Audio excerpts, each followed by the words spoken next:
Prep for peak में सभी का स्वागत है। तो आज हम बात करने वाले हैं मोहन राकेश की लिखी हुई एक बहुत ही दिल को छू लेने वाली कहानी की, जिसका नाम है सिपाही की माँ। ये कहानी असल में सिर्फ एक कहानी नहीं है, ये एहसास है एक माँ के इंतजार का, उसकी उम्मीद का और उस डर का जो शायद हर उस घर में बसता है जिसका कोई अपना, कोई बेटा सरहद पर लड़ रहा होता है। कहानी का पूरा दर्द, पूरी तड़प शायद इसी एक लाइन में छिपी है। एक माँ है बिश्नी, जो अपने बेटे मानक की बस एक चिट्ठी का इंतजार कर रही है।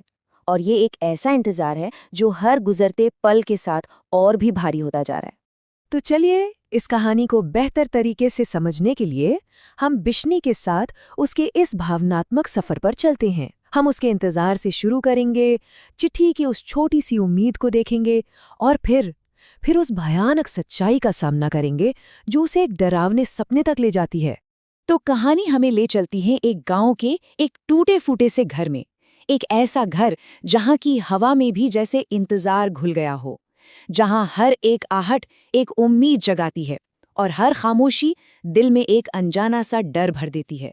इस पूरी कहानी के केंद्र में हैं दो औरतें, बिश्नी यानी सिपाही की माँ और उसकी बेटी मुन्नी।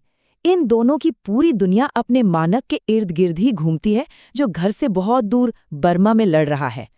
घर की जो टूटी फूटी हालत है ना, वो मानो उनके मन की बेचैनी को ही दिखा रही है। बिश्नी के चेहरे पर चिंता की लकीरें उतनी ही गहरी हैं जितनी शायद उन दीवारों पर सीलन की। इन दोनों की उम्मीदें बहुत ही सीधी सादी हैं, लेकिन एक दूसरे से बहुत गहराई से जुड़ी हुई हैं। जहां एक माँ बस अपने बेटे की सलामती का, उसकी वापसी का इंतजार कर रही है, वहीं एक बहन अपने भाई के लौटने का इंतजार कर रही है ताकि उसकी अपनी जिंदगी भी आगे बढ़ सके, उसकी शादी हो सके। उस घर में ना उम्मीद और मायूसी का खेल जैसे रोज चलता है।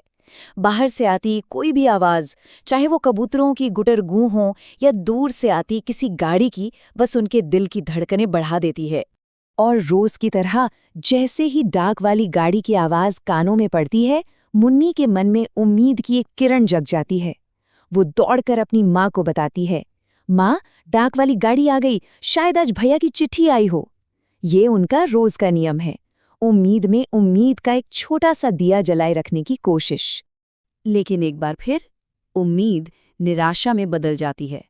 डाकिया कहता है कि मानक की कोई चिट्ठी नहीं आई, बस गांव में चौधरी के लड़के का मनी ऑर्डर आया है।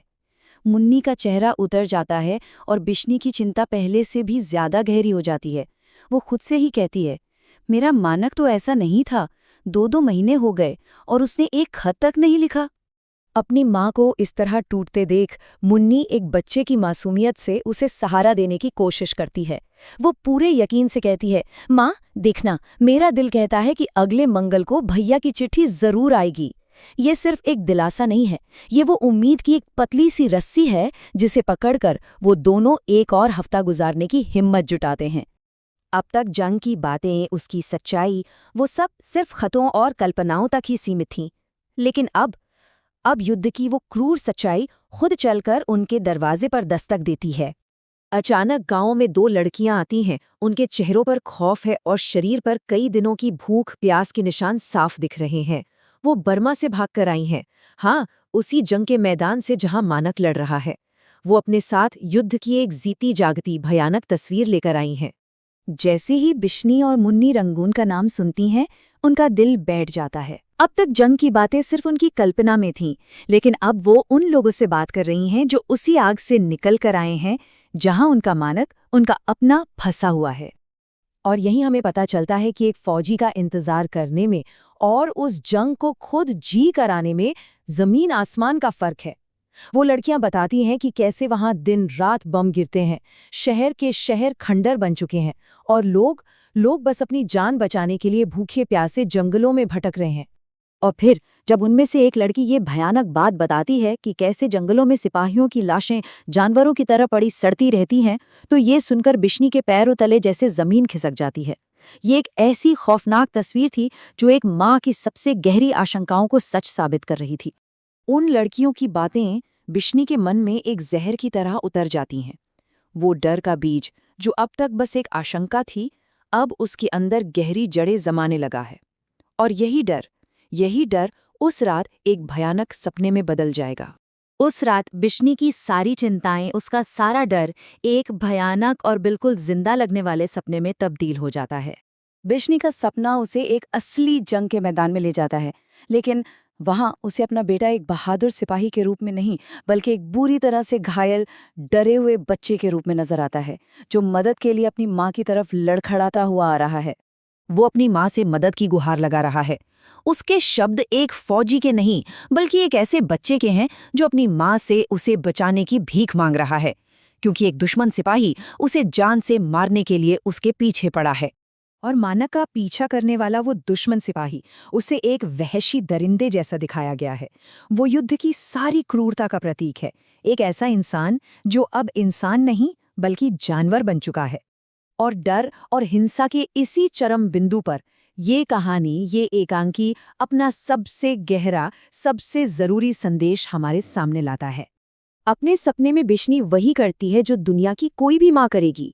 वो अपने बच्चे को बचाने के लिए उस दुश्मन के सामने खड़ी हो जाती है, उसकी ढाल बन जाती है। और यही कहानी का सबसे गहरा मोड़ आता है। उस जानलेवा पल में बिश्नी का माँ का दिल सिर्फ अपने बेटे के लिए नहीं धड़कता।